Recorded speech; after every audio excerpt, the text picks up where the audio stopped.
C.S. Lewis es uno de los autores más prominentes de la literatura fantástica. Nacido en Belfast, Irlanda del Norte, Clive Staples Lewis fue en vida uno de los escritores más famosos del Reino Unido. Empezó su interés por la lectura a los 15 años con el antropoformismo animal de los relatos de Beatrix Potter, y en la universidad fue parte del grupo de los Inklings. No los de Splatoon, sino un grupo cristiano de la Universidad de Oxford en el que hablaban de la literatura y el valor de la narrativa, en el que estaba junto al mítico J.R.R. Tolkien. Y desde 1933 que C.S. Lewis escribía libros que le dieron el estatus de leyenda de la literatura inglesa hasta su fallecimiento en 1963. Pero de todos los escritos del autor de Belfast, el que más destaca es la saga de Narnia. Las Crónicas de Narnia es una saga literaria que consta de 7 libros: El león, la bruja y el ropero, El príncipe Caspian, La travesía del viajero del alba, La silla de plata, El caballo y su niño, El sobrino del mago y La última batalla. Esta misma trata en general de los hermanos Peter, Edmund, Susan y Lucy Pevensey, quienes entran a un ropero que los lleva al mundo de Narnia y emprenden aventuras como los reyes legítimos de las tierras. Van desde luchar en una guerra contra el invierno, ayudar a un príncipe a recuperar el trono que por derecho es suyo, o un viaje en alta mar encontrando el fin del mundo. Aunque en el cuarto libro los hermanos son reemplazados por su primo Eustace y su compañera de clase Jill, en el quinto por Shasta y su caballo Bree, en el sexto por Polly y Diggory, y en el final todos los protagonistas se unen para librar una última batalla para salvar el reino de Narnia. La saga de libros es una de las más influyentes en la historia de la literatura. Fue traducida en más de 41 idiomas y ha sido adaptada al cine, televisión y teatro en muchas ocasiones. Ha sido inspiración para varios aspectos de sagas conocidas como Harry Potter, en donde ustedes ya saben quién admitió que varios aspectos de Narnia fueron de inspiración para la saga del niño que vivió, como la forma de acceder a la plataforma 9¾ que es igual a la función del ropero, el personaje de Cedric Diggory que fue nombrado en base a Diggory Kirk, coprotagonista del sexto libro de Narnia, y también está la creencia de que las 4 casas de Hogwarts que representan a cada uno de los fundadores están basados en los hermanos Pevensey. También ha sido referenciado en muchas ocasiones. En Lost, uno de los personajes es Charlotte Staples Lewis, en referencia a C.S. Lewis. Hay un literal episodio de Doctor Who que es titulado casi igual que el primer libro, y en la cultura popular todos siempre asociamos un espacio infinito fantástico como Narnia, mientras que para bolsos y mochilas está el bolso de Hermione. Pero sin dudas, por lo que más ha destacado en su influencia es su alto tinte cristiano, ya que no es secreto para nadie que la saga de Narnia tiene referencias y simbolismos bíblicos, lo que la ha llevado a ser alabada por sectores más religiosos e incluso que cierto sector la considerara propaganda cristiana. Aunque hay una razón de por qué los que crecimos en los 2000 conocemos la saga de Narnia, y es por sus adaptaciones cinematográficas que Disney realizó entre 2005 y 2010, las cuales lograron abrirle las puertas a nuevas generaciones a estos libros, y el día de hoy vamos a empezar a analizar esta saga, así que leones y brujas, esto es Las Crónicas de Narnia, el león, la bruja y el ropero. La película comienza como deberían empezar todas las películas, bombardeando Inglaterra. Es la Segunda Guerra Mundial, específicamente durante el Blitz, en donde los nazis ejercieron ataques aéreos en las calles de Londres. Un niño observa desde su ventana la masacre y la madre ordena que todos se vayan al refugio, pero uno de los hermanos regresa a la casa para buscar un cuadro de su papá, y los dos hermanos logran entrar al búnker. Al día siguiente, los hermanos se preparan para viajar a un pueblo lejos de la guerra, y debo decir que incluso si estuviera enojadísimo con mi madre, jamás haría algo como esto. Se nos presentan a los hermanos Peter, Edmund, Susan y Lucy Pevensey, interpretados por William Moseley, Skandar Keynes, Anna Popplewell y Georgie Henley, los cuales emprenden su viaje en tren y abandonan su hogar, quedando en un pueblo remoto de Inglaterra. Al llegar son recibidos por la señora Macready, la ama de llaves del profesor que va a asilar a los hermanos. Esta los lleva hasta la mansión en donde se van a hospedar y les explica las reglas. La primera es no gritar. Ni correr. Ni que el profesor fuera Richard Pickman. Los hermanos se instalan, pero aún siguen angustiados por estar tan lejos de su hogar, especialmente Lucy, pero Peter trata de animarla diciendo que mañana va a ser un mejor día. Haremos lo que queramos aquí. Va a ser fantástico. Bueno, al día siguiente está lloviendo y los hermanos se aburren jugando algo medio nerd. Entonces Lucy ofrece jugar a las escondidas para pasar el rato.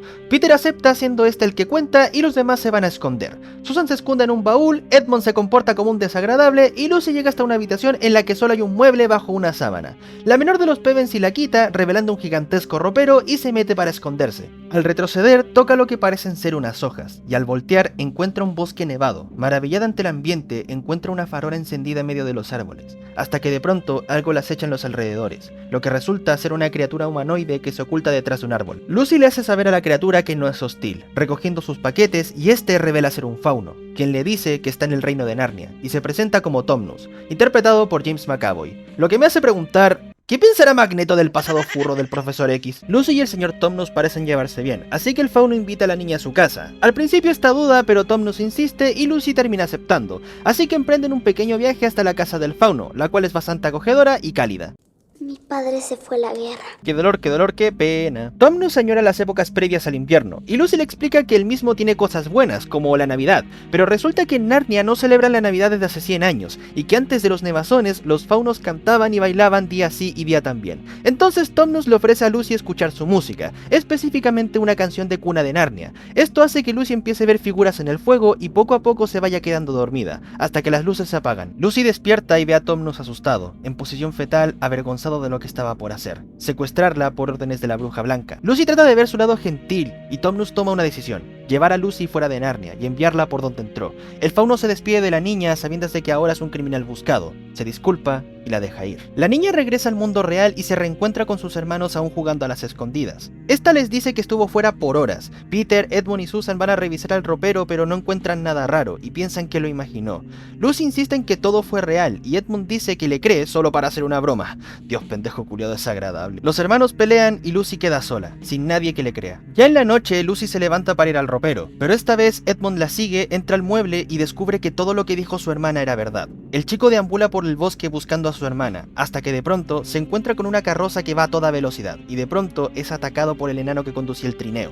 Y entonces se nos revela la reina de Narnia, interpretada por Tilda Swinton, quien salva a Edmund y le pide explicaciones de quién es y cómo llegó ahí, para después subirlo a su trineo, consentirlo con café y dulces, y le pide que le presente a sus hermanos, prometiéndole nombrarlo rey de Narnia si los trae al reino. La reina se va y Lucy se reencuentra con Edmund. Esta dice que estuvo con Tumnus, quien aún no había sido pillado por la Bruja Blanca, la reina falsa de Narnia, con el chico dándose cuenta de que la cagó y su hermana lo lleva hasta la salida. Lucy despierta a Peter para decirle que volvió a Narnia, esta vez teniendo a Edmund de testigo, pero en su afán de ser un pedazo de desagradable, dice que su hermana es medio alucina y que Narnia no es real, cosa que le rompe el corazón. Al huir se encuentra con el profesor Diggory Kirk, interpretado por Jim Brentford, y sí, es el mismo Diggory del sexto libro. En la oficina del profesor, este pide explicaciones de lo que ocurrió con Lucy, y Susan dice que está molesta porque nadie le cree acerca de la existencia de Narnia, cosa que hace sobresaltar al profesor, se queda intrigado acerca del reino y sugiere que le crean a Lucy.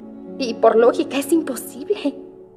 ¿Qué les enseñan en la escuela estos días? Durante el día, los hermanos juegan cricket. ¿Cricket? Sí, pruebo cosas nuevas y que... Peter tira la bola y Edmund batea hasta echarse un vidrio. Entonces, para que la señora McCready no los agarre a machetazos, deciden ocultarse en el ropero, y a empujones y pisotones, Peter y Susan entran por primera vez al reino de Narnia. Tranquila. Apuesto a que es solo tu imaginación. ¡Eduque, Lucy, eduque! Peter se disculpa con Lucy y empiezan una guerra de bolas de nieve, hasta que le dan a Edmund y lo obligan a disculparse con su hermana. Una vez arreglado todo, esta ofrece ir con el señor Tumnus. Peter toma unos abrigos y parten a la casa del fauno. Pero esta es de niña. Ya sé. Los hermanos pasean por el bosque y se deleitan con los paisajes nevados que cubren el reino. Llegan hasta las mesetas nevadas cerca de la casa de Tumnus, solo para encontrar la puerta derribada y la residencia del fauno completamente destrozada. En eso descubren un conveniente panfleto que avisa que Tumnus fue arrestado por traición a la corona y refugiar enemigos del reino, cosa que los altera y no saben qué hacer. De pronto, algo afuera llama su atención, y al salir de la cueva se dan cuenta de que algo los acecha entre la nieve, resultando ser un castor. Lo llamaría Forestín, pero ese es un coipochad. No te la voy a oler si es lo que quieres. Resulta que el castor puede hablar y conoce a Lucy. Le entrega el pañuelo que le dio a Tumnus y pide que lo sigan. Susan y Edmund no parecen convencidos, pero van igual ya que el bosque no es seguro. Los hermanos siguen al castor hasta llegar a su casa, donde la señora Castor los recibe con entusiasmo y los invita a pasar, aunque Edmund queda mirando las montañas. El señor Castor les explica que la Bruja Blanca es peligrosa y lleva tiempo dominando el reino, pero sus esperanzas recaen en Aslan. Edmund pregunta quién es Aslan, y el señor Castor responde que es el verdadero rey de Narnia, que los espera en la mesa de piedra tal como dicta la profecía, que dice que 2 hijos de Adán y 2 hijas de Eva derrotarán a la Bruja Blanca y traerán paz al reino de Narnia. Los hermanos se mantienen escépticos y deciden irse porque la situación escapa a su control, pero justo cuando deciden partir, Edmund desaparece y resulta que se fue por su cuenta al palacio de la Bruja Blanca, sin su abrigo porque de chiquito inhalaba pegamento, supongo, mientras que sus hermanos lo van a buscar, pero es demasiado tarde. Edmund ya está en el castillo. Peter intenta ir por él, pero el señor Castor lo detiene porque eso es precisamente lo que la Bruja Blanca quiere, atraerlos para matarlos. Entonces la única opción que les queda es ir con Aslan. En el castillo, Edmund pasea por el jardín de estatuas de la bruja, y quédense con este detalle porque servirá para más adelante. Entonces es atacado por un lobo guardián, que no lo mata porque es invitado de la reina. Mil disculpas, afortunado favorito de la reina. O quizá no tan afortunado. Saben, que un lobo ártico tenga la voz de Sebastián Yapur tiene todo el sentido del mundo. El lobo guía a Edmond hasta el trono, se sienta en él hasta que la bruja llega, pero esta, en lugar de darle la bienvenida, le grita por no haber traído a sus hermanos hasta sus aposentos, y debido al miedo, Edmond delata la posición de sus hermanos, y teniendo la cara como el cemento, pide que le dé golosinas. Así que sí, Edmond vendió a su familia por unos fruyelé. Los lobos van a cazar al resto de los hermanos. El grupo tiene que abandonar la casa y los caninos asedian el lugar. ¿Llevo la jalea también? Solo si la bruja nos ofrece galletas. La manada consigue entrar, pero ya no hay nadie, porque los hermanos y los castores huyen por un túnel secreto que llega hasta el otro lado de la represa, encontrándose con los animalitos del bosque petrificados, incluido el tejón, el mejor amigo del castor. En eso aparece un zorro para decirles que los lobos vienen en camino, y su plan es básicamente distraerlos para darles tiempo, aun si eso implica que los lobos lo desollen vivo, y el zorro dice que los hermanos y los castores huyeron al norte. Hacen una fogata y tratan de curar al zorro. Eres peor que mi esposo cuando se baña. El peor día del año. El zorro tiene que irse, ya que tiene que seguir reuniendo tropas para Aslan, quien es descrito como todo lo que siempre imaginaron de él. Mientras tanto, Edmond está encarcelado junto a una bandeja de pan rancio y leche congelada, compartiéndosela con Tomnus, quien lo reconoce como el hermano de Lucy. En eso, la bruja blanca llega para decirle que su familia no está, y justo cuando lo va a matar, Edmond menciona a Aslan, y la bruja quiere saber dónde está, cosa que no sabe y ordena que suelten a Tomnus, revelando que fue encarcelado por culpa de Edmond, llevándoselo a su perdición. Mientras tanto, los hermanos y los castores señalan la dirección hacia el campamento de Aslan pasando el río congelado. En el castillo, Edmond descubre que Tomnus es parte del jardín de estatuas de la bruja, el cual es un salón de trofeos. La falsa reina emprende su viaje y el grupo sigue cruzando el río. De pronto, el trineo de la reina les pisa los talones. Los mismos huyen como pueden y se meten a una pequeña cueva. Al principio creen que la amenaza se fue y el señor Castor va a revisar, pero lejos de ser la reina, resulta ser ¡oh, es el viejito Pascuero! ¡Es real! ¡Tómenme una foto con él! ¡Feliz Navidad, señor! Sí que lo es, Lucy. Resulta que según el viejito Pascuero, la Navidad regresó porque la esperanza que traen los hermanos debilitó el invierno, y procede a darles regalos. A Lucy le da una poción que cura las heridas y una daga, a Susan le da un arco y flechas, y a Peter le da una espada y un escudo, porque como son británicos, les tienen que dar armas medievales. El viejito Pascuero se tiene que ir porque por primera vez en 100 años va a chambear, y se va en su trineo. Peter cae en cuenta de que como el invierno se acaba, comienza el deshielo, lo cual es malo porque el río vuelve a su estado natural. Y yo me pregunto, ¿por qué no simplemente cruzan por arriba de la cascada? Es más práctico y asumo que más resistente. Los lobos y la bruja blanca van a la casa de los futuros reyes. Estos tratan de cruzar con cuidado el débil puente de hielo, hasta que los lobos los pillan y atacan al señor Castor. Peter entra en un dilema sobre si matarlo y salvar Narnia o escucharlo e irse a casa. Entonces al mayor de los Pevensey se le ocurre atravesar el hielo y usarlo como balsa, cosa que termina funcionando. Llegan a tierra firme, pero Lucy no está con ellos. Claro, porque terminó en el otro lado del río. El bait no es un juego, Disney. Al avanzar se dan cuenta de que la nieve se está derritiendo y la bruja blanca les pierde el rastro. Entonces la manada de lobos tiene al zorro que los ayudó antes. Perdóneme, majestad. Ay, halagarme no te va a servir. No quiero ser grosero, pero no se lo decía a usted. La bruja va a matar al zorro, pero Edmond lo salva revelando la ubicación del campamento de Aslan, cosa que no importa porque la bruja no toma prisioneros y golpea a Edmond para que recuerde quién manda aquí. El grupo llega hasta el campamento de Aslan, donde toda clase de criaturas moran por el lugar, desde animales salvajes hasta criaturas mitológicas, los cuales reciben con asombro la llegada de los reyes predestinados, y llegan hasta la carpa donde reside el tan aclamado Aslan. Hemos venido a ver a Aslan. Las tropas se arrodillan y Aslan sale de sus aposentos. Este resulta ser un león, quien les da la bienvenida al reino y nota la ausencia del cuarto hermano, revelando que Edmond los traicionó, cosa que indigna al reino. Imaginen si se hubieran enterado que los vendió a todos por dulces. Peter trata de asumir la responsabilidad y Aslan intenta ser indulgente ante la traición de Edmond. Así que el león tiene una charla con el mayor de los Pevensey, en donde pese a que Peter no se siente como la figura que la profecía estipula, Aslan aún así va a ayudarlo a salvar a Narnia. En el campamento de la bruja, Edmond está atado a un árbol siendo hostigado por el enano guardián, mientras que Susan y Lucy dan un paseo y juegan por el lago, hasta que los lobos las encuentran y las intentan cazar. Entonces llega Peter para protegerlas, sin intervención de Aslan, y entonces el lobo ataca a Peter, pero el humano mata al canino, y Aslan manda a sus tropas a que sigan al lobo sobreviviente hasta el campamento de la bruja. Aslan nombra a Peter caballero de Narnia y se deciden a seguir peleando por el reino. De regreso al campamento enemigo, las tropas de la bruja se preparan para la batalla. Entonces los guerreros de Aslan entran y se llevan a Edmond. De regreso en el campamento de Aslan, Peter observa al león hablando con Edmond. Este vuelve con la cabeza agacha junto a sus hermanos, Susan y Lucy se alegran de verlo y Peter solo le dice que ya no se aleje. Cortamos a los hermanos desayunando y Peter diciendo que los va a enviar de regreso al ropero, mientras él se queda a luchar. Pero Edmond también decide quedarse como una forma de redimirse, y Susan simplemente se va a practicar. Empieza un pequeño montaje de los hermanos entrenando para la eventual guerra entre narnianos y apologistas a la bruja. ¡Tranquilo, chico! Mi nombre es Philip. Lo siento. Cuando menos se lo esperan, la bruja aparece para pedir una audiencia con Aslan acerca de la custodia de Edmund. No recites la gran magia ante mí, bruja. Estuve ahí cuando fue escrita. La bruja exige que le den a Edmund, ya que todo traidor es de su propiedad y debe ser sacrificado. De lo contrario, Narnia será destruida. Así que Aslan y la bruja deciden hablar a solas. Pasa el rato y ambos seres salen de la carpa y el león anuncia que el sacrificio no se hará, con la bruja retirándose y Lucy notando a un Aslan melancólico. Cae la noche y la menor de los Pevensey nota a Aslan caminar por los alrededores. Despierta a Susan y siguen a Aslan por el bosque con cuidado de no ser pilladas. Aún así, Aslan las descubre, pero en lugar de alejarlas, acepta su compañía, al menos hasta que les dice que regresen al campamento y continúa su viaje en solitario. Susan y Lucy van por las sombras a ver qué está pasando, encontrándose con una revuelta en la mesa de piedra, y Aslan subiendo las escaleras, siendo insultado, humillado, amordazado y afeitado, para después subirlo a la mesa de piedra. La bruja se burla de él por sacrificar su vida en vano y lo apuñala en el corazón. El rey de Narnia está muerto. ¡El gran gato! ¡Se ha ido! Las hermanas suben a la mesa de piedra, observando el cadáver de Aslan, y Lucy trata de usar su poción, pero ya es tarde, y las dos se limitan a abrazar al león que las ayudó. Entonces aparecen unos ratones, no para comerse su cadáver, sino para liberarlo de sus ataduras. Es turno de ellas para dar la noticia, pero Lucy no quiere abandonarlo, así que envía a los árboles a comunicarle a Peter y Edmund la partida de Aslan. Peter confirma la noticia y en sus hombros recae dirigir las tropas. Llega el día de la gran guerra, con Peter en el frente de batalla y Edmund en la artillería. El comandante Grifo dice que las tropas lo superan en número, y el ejército de la bruja blanca aparece en las planicies, preparándose para atacar y yendo primero a la carga, mientras que Peter ordena a las tropas aéreas a que ataquen, los cuales tiran rocas a las tropas en una de las escenas de bombardeo más únicas que he visto, y la batalla comienza. ¡Por Narnia! ¡Y por Aslan!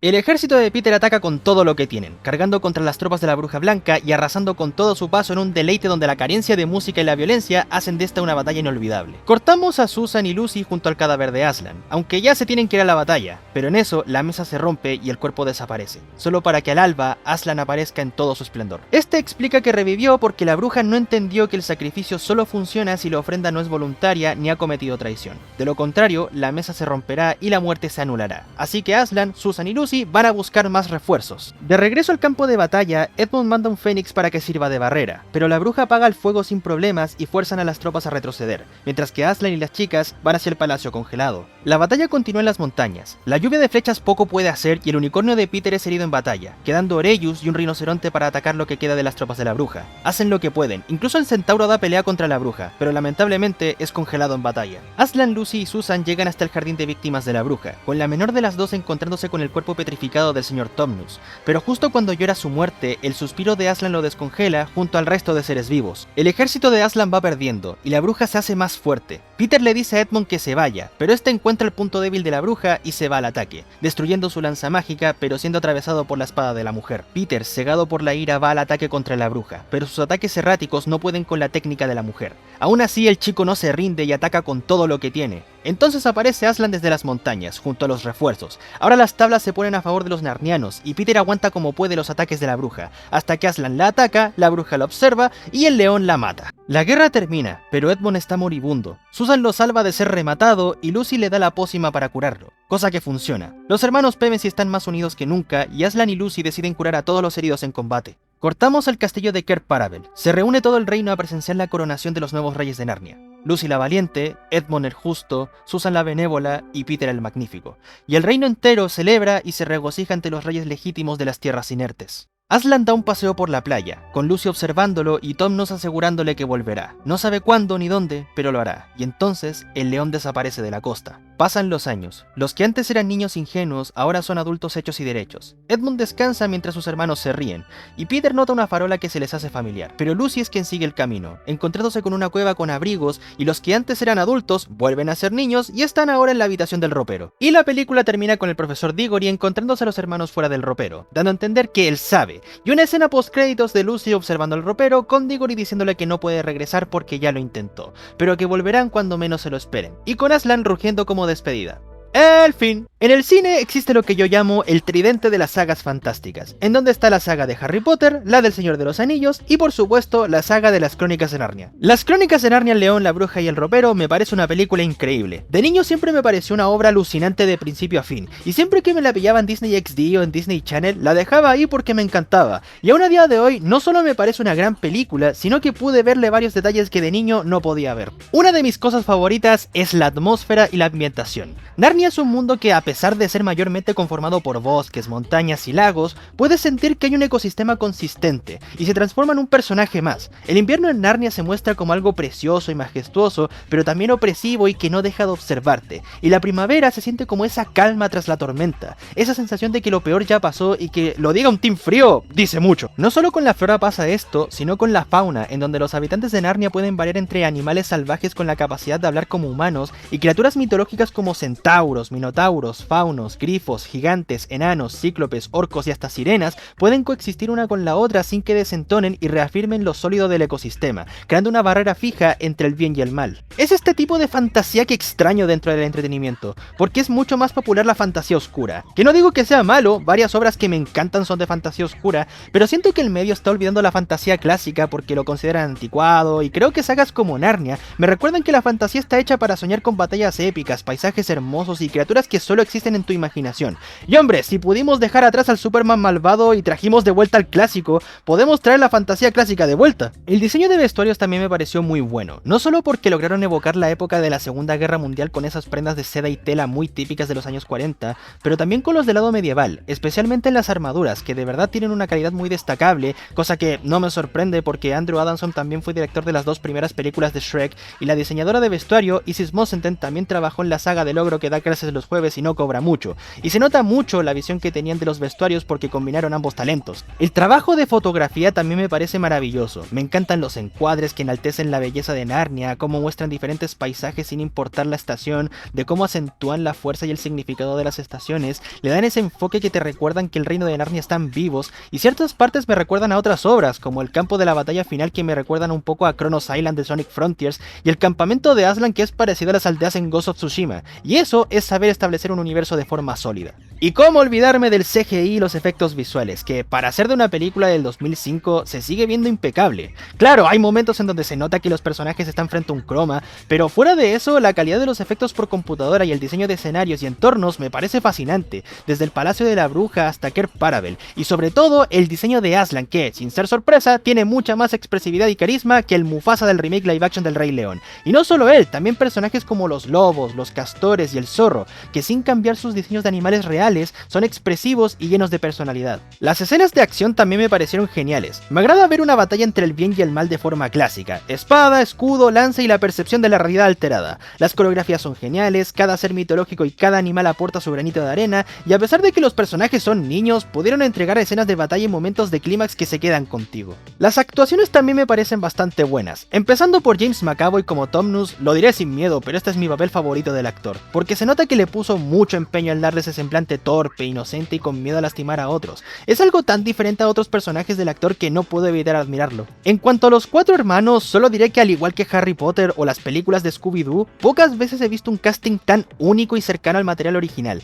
porque todos y cada uno de los actores hicieron un trabajo fenomenal. William Moseley supo cómo dar ese semblante de liderazgo natural de Peter, Anna Popplewell logró darle la personalidad racional y mandona de Susan, Skandar Keynes no solo supo cómo interpretar a un cabro frustrado con la vida y que siempre está a la defensiva como Edmund, sino que es uno de los que mejor logró dar esas expresiones de culpa y esa cara de puta que la cagué, y Georgie Henley se lució al darle ese semblante inocente pero determinada de Lucy, y donde más destaca es cuando llora o tiene emociones fuertes, porque pocas veces he visto actores niños hacer algo como eso, lo que habla muy bien de la dirección. Pero las palmas para mí se las lleva Tilda Swinton, que logró hacer que la villana fuera memorable gracias a su interpretación, esas expresiones frías y estoicas que potencian la personalidad agresiva, decidida y ambiciosa de la bruja blanca, y también su tono de voz que suena suave y maternal, pero con un tinte oscuro y malicioso. Pasando a lo que es el guión, me gusta mucho cómo se mueve la narrativa. Lo atrapante del mundo de Narnia ayuda mucho al ritmo, ya que hacen de la aventura más interesante y entretenida, de modo que el viaje de los hermanos se siente mucho más ameno y entiendes que el punto de su viaje no es solo salvar un reino del gobierno de una falsa reina,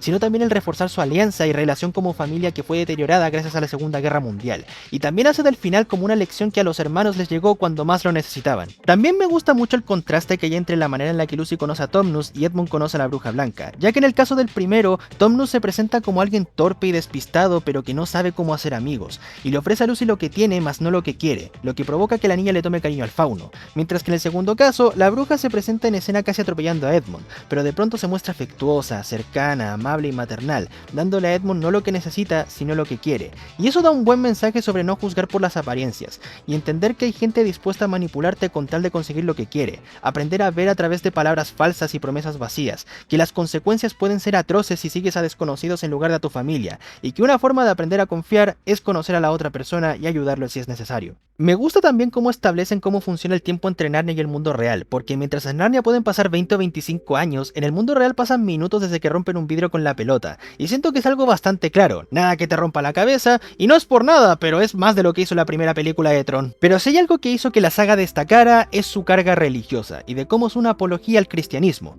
No es secreto para nadie que C.S. Lewis era cristiano de familia y reconvertido a los 32 años por influencia de sus amigos, entre los que se incluye Tolkien. Incluso admite que entró a la religión y gritando y pateando, pero que eventualmente se convertiría al cristianismo y Narnia sería una de sus tantas obras con una fuerte carga cristiana. Ahora bien, hay que entender que C.S. Lewis era cristiano laico anglicano, que es una rama del cristianismo predominante en el Reino Unido, y yo lo he mencionado en un par de videos anteriores, pero soy católico y es algo que ha predominado en mi vida y mi forma de ser. El cristianismo anglicano y el catolicismo son ramas de la religión con diferencias bastante marcadas, pero como alguien que creció con valores católicos pude notar varios simbolismos y sacar interpretaciones religiosas que van más allá de lo obvio. Empezando por lo más indiscutible, la analogía de Aslan siendo Jesucristo es más que evidente, por cómo se habla de un nuevo regreso del personaje, cómo su figura es acompañada por cierta mística, cómo todos lo veneran y se regocijan ante él, su sacrificio siendo una clara referencia a la vía dolorosa y la crucifixión de Jesús, de cómo a pesar de que no suele estar, los habitantes de Narnia siguen creyendo en él y en la esperanza que representa, y el hecho de que sea un león es un acierto porque en la Biblia este animal es representado como poder, fuerza y majestuosidad, aparte de tener referencias como el león de Judá, que es uno de los tantos nombres a los que se refieren a Jesús y es el animal que representa al evangelista San Marcos. Uno de mis detalles favoritos está en la escena en donde el señor Castor les habla sobre Aslan. Los hermanos tienen expresiones suaves y cálidas, mientras que el único que se pregunta quién es Aslan es Edmund, precisamente el hermano que se va con la bruja, dándonos a entender que los Pevensie sí eran cristianos antes de entrar a Narnia, pero Edmund cada vez se alejaba más de la luz del Señor. Por eso es el único que cuestiona la figura de Aslan como el rey del bosque, y lo que potencia esa desconexión de Edmund con la religión son la forma de vestir de los hermanos. Lucy, Peter y Susan visten con colores mucho más claros y vivos, mientras que Edmund de una forma más oscura, simbolizando cómo perdió el camino del Señor para caer en la tentación. Y siguiendo con Edmund, cuando habla con Aslan acerca de su traición, hablando del perdón divino y de cómo Dios perdona los pecados y las ofensas, limpiándolo de la tentación y espiándolo de su pesar, tomando el arrepentimiento de Edmund y alejándolo de la maldad, reflejado en cómo está decidido a luchar por Narnia y ahora viste de una forma mucho más clara. No solo Aslan, pero la saga entera está llena de alegorías bíblicas, que no solo tienen que ver con Jesucristo. El propio reino de Narnia es una alegoría al reino de los cielos, por la forma en la que los animales y las criaturas mitológicas conviven en cierta armonía, pese a que existen facciones malvadas. Siguen siendo bienvenidas al reino de Dios porque son criaturas hechas a su imagen y semejanza. Porque si Dios canta con sus creaciones, un centauro y un castor no serían parte del coro. Otra alegoría también es la bruja blanca, siendo una representación del diablo, quien engaña a sus víctimas prometiéndoles bienes mundanos para alejarlos del camino de Dios, presentándose como un ser amable que te puede conceder cualquier deseo solo para manipularte y usarte como herramienta. Y su jardín de estatuas congeladas puede ser interpretado como el purgatorio, que es el espacio en donde los seres aún cercanos a Dios mueren, pero no están lo suficientemente purificados como para ir al cielo, y no están lo suficientemente alejados del camino del Señor como para ir al infierno. También cosas pequeñas como la farola del bosque, que puede ser una referencia a la llama eterna, la que simboliza la presencia constante de Dios y que incluso teníamos en una capilla de mi primer colegio, como los hermanos son nombrados hijos de Adán e hijas de Eva, primeros humanos creados por Dios, y también la mención de la existencia de la Navidad, que a pesar de tener al viejito Pascuero como su referente, que dato curioso, Tolkien se enojó un chingo con C.S. Lewis por incluirlo a la historia, se mantiene como una festividad relevante al ser la natividad del Señor. La carga cristiana de Narnia es completamente evidente, y es impulsada para que su público objetivo aprenda mediante estas alegorías, a saber diferenciar entre el bien y el mal, que cualquiera tiene oportunidad de redimirse, aprender a ser humildes y entenderse a sí mismos, el valorar a tu familia, la importancia de estar unidos en buenas y malas, y por sobre todo, el mantener la fe en los momentos más oscuros, y que aún estando solo, Dios te guiará hacia la luz, y que tu creencia puede ser una guía más no un arma, como tus valores te hacen quien eres, y puedes llegar a la grandeza con tus propias acciones, y creo que por eso Narnia me parece una de las mejores alegorías cristianas de todos los tiempos. Aunque no todo me parece 100% positivo, porque sí puedo decir que hay cosas que no me gustaron. El inicio me parece demasiado extendido para mi gusto, cosa que me hace ver medio hipócrita considerando que me he quejado de que algunos inicios son cortos, pero viejo, realmente no recordaba que las partes del mundo real fueran tan aburridas, se prolongan de una forma innecesaria y fuera de los personajes hablando no suelen ofrecer nada interesante, y recién cuando se adentran en Narnia la narrativa empieza a agarrar vuelo. Tal vez esa era la intención para contrastar ambos mundos, pero no lo sé, aún así me aburro un poco. Hay varios momentos que tienen conveniencias de guión, como la parte en donde Aslan revive, que tiene unos parámetros súper específicos que dejan a la reina como la típica tarada que no se lee el tutorial antes de jugar el primer nivel, o lo que ya mencioné de por qué el grupo no cruzó por encima de la cascada, o cómo es que a Lucy y Tomnus no los pillaron en la segunda ida a Narnia. No lo sé, hay momentos en donde se nota que no le pusieron muchas ganas al guión, pero nada que mate a la película en sí. Pasando a los personajes, aquí sí hay mucho que decir. Empezando por Peter, pues debo decir que me encanta su personaje, sobre todo cómo se toma en serio el ser el hermano mayor y la responsabilidad que conlleva estar a cargo en momentos donde tu madre no puede ayudarte. Hace todo por proteger a sus hermanos y demuestra nobleza y generosidad al poner su seguridad como prioridad, pero que también eso lo vuelve a alguien bastante egocéntrico y con la creencia de que su autoridad es válida el 100% de las veces, incluso pecando de ser hipócrita y egoísta, pero el viaje le enseña cómo ser un líder, el cómo servir de ejemplo para sus hermanos y para el reino, el cómo enfrenta sus miedos para proteger a los que ama y termina siendo un guerrero nato por su nobleza y su lealtad a lo que más busca proteger, su familia. En ese aspecto puede ser una alegoría a Pedro Apóstol, quien fuera el líder de los 12 apóstoles y reconocido por la Iglesia Católica como el primer papa, destacado por su lealtad a Jesús, y Peter no solo comparte su nombre, sino su impulsividad y su instinto de lucha que lo ha llevado a actuar en nombre de lo que le importa. Susan también me agradó, es la más inteligente y decidida de los hermanos, lo que hace sentido teniendo como su arma emblema el arco, aparte de que es irónico que casi no participó en la guerra y aún así tiene mi kill favorita de toda la película, pero en su intento de ser racional la hace alguien bastante conservadora, poco empática e incluso cobarde en ocasiones, pero al dejar de lado ese semblante logra genuinamente tener momentos de valentía y protección total con el reino y con sus hermanos. No podría decir a qué figura bíblica podría parecerse, pero podría ser una combinación entre el rey Salomón por su sabiduría y conocimiento y María Magdalena por su sanidad y su protección, aparte de ser junto a Lucy quien se quedó con el cuerpo de Aslan en la mesa de piedra, tal como lo hicieron María Magdalena, María Madre de Dios y María de Cleofás. Edmond es aquel que para mí tiene más carga religiosa porque desde el inicio se presenta como alguien alejado de su familia y que no parece saber cómo relacionarse con ellos. Al ser de una familia numerosa, no tuvo los placeres de lo que le ofrecía la bruja, dejándose caer en la tentación y por poco no librándose del mal, pero que al final Jesús perdonó sus ofensas, así como también perdonó a quienes lo ofendieron, redimiéndose y aprendiendo a no ser alguien egoísta, pensar en el prójimo y aprender a diferenciar del bien y el mal. La comparación es obvia con Judas Iscariote, el discípulo que traicionó a Jesús y lo vendió a los romanos, con la diferencia de que en Narnia Edmond es perdonado y redimido, regresando al camino del Señor,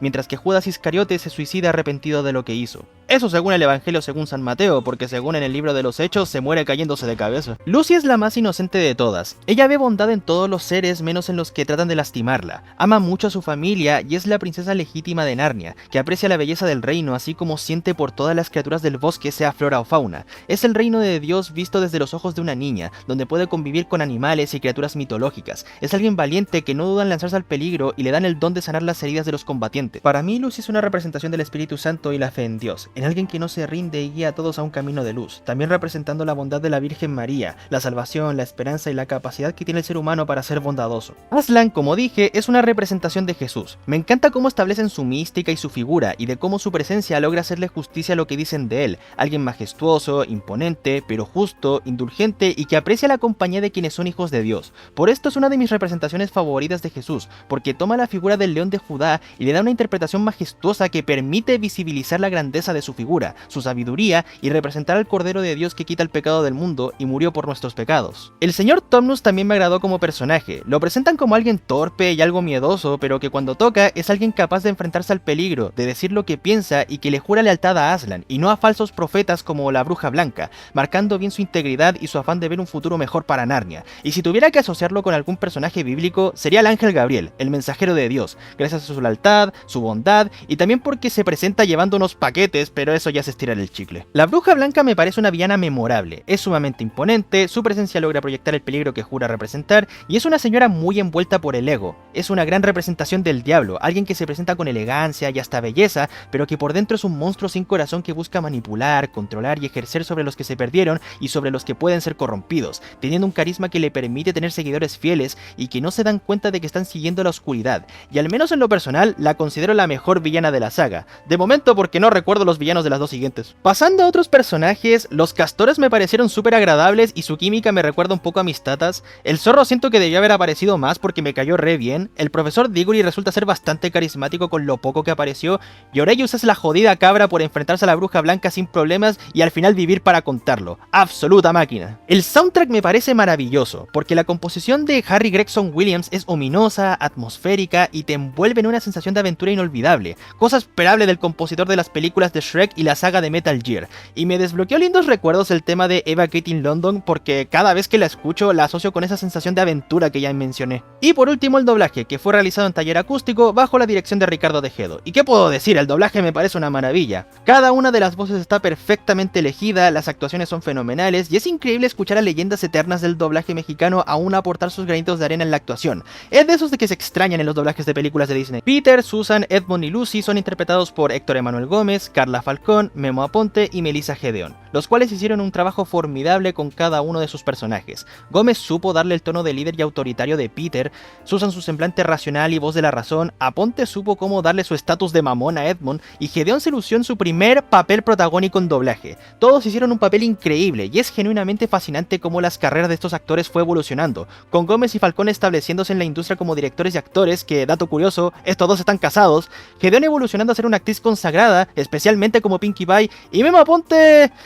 Sí, mejor no hablemos de Memo Aponte. Lo que sí, destaco a dos actores. Aslan es interpretado por el fallecido José Labat, y si este caballero fue considerado una leyenda del doblaje mexicano, es por papeles como Aslan, en donde logró proyectar la majestuosidad en su voz y lo místico de su figura. Y pese a que todos asociamos a Labat como el narrador de Dragon Ball, Aslan para mí siempre será mi papel favorito del actor, y la voz predilecta en los doblajes para Dios, junto a Blas García. Y la bruja blanca es interpretada por Patricia Palestino. Según la wiki, la actriz había dicho que tenía dudas sobre si darle voz al personaje porque sentía que su voz no le quedaba a Tilda Swinton, y quién diría que por esta peli fue que se convirtió en la voz predilecta de la actriz durante mucho tiempo, al menos en proyectos de Disney, porque Dios mío que esta mujer logró dar una interpretación genial, supo cómo darle esa personalidad fuerte, fría y engañosa que tanto caracteriza a la bruja, y cuando levanta la voz se siente como alguien imponente. Mis respetos a la actriz que hizo un formidable trabajo. Las Crónicas de Narnia, El León, la Bruja y el Ropero me parece una gran película, con una buena narrativa, un soundtrack fenomenal, personajes memorables, efectos especiales geniales para la época,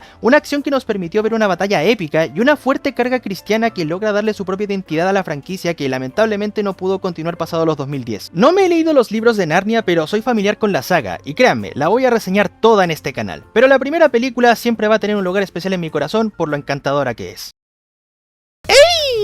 Gracias por quedarte hasta el final. Voy avisando que los próximos videos de Narnia van a tener mucha carga religiosa y espero que eso no les moleste porque yo sé que mucha gente no es creyente, no es católica, no es cristiana ni siquiera. Pueden ser ateos, pueden ser agnósticos y eso no tiene completamente nada de malo. No tiene nada de malo. Pero yo solamente espero que estos videos no sean pesados o algo por el estilo porque mi intención no es incomodar a las personas. Ustedes son bienvenidos, quien sea de cualquier preferencia sexual, cualquier creencia, todo. Aquí se respeta a todos. Pero bueno, gracias por quedarte hasta el final, no olvides suscribirte, darle a like, comentar qué te pareció el video si estás en desacuerdo, compartirlo si tienes tiempo y nos veremos en la siguiente ocasión. Soy el Conejo con Mochila y nos veremos en el Príncipe Caspian.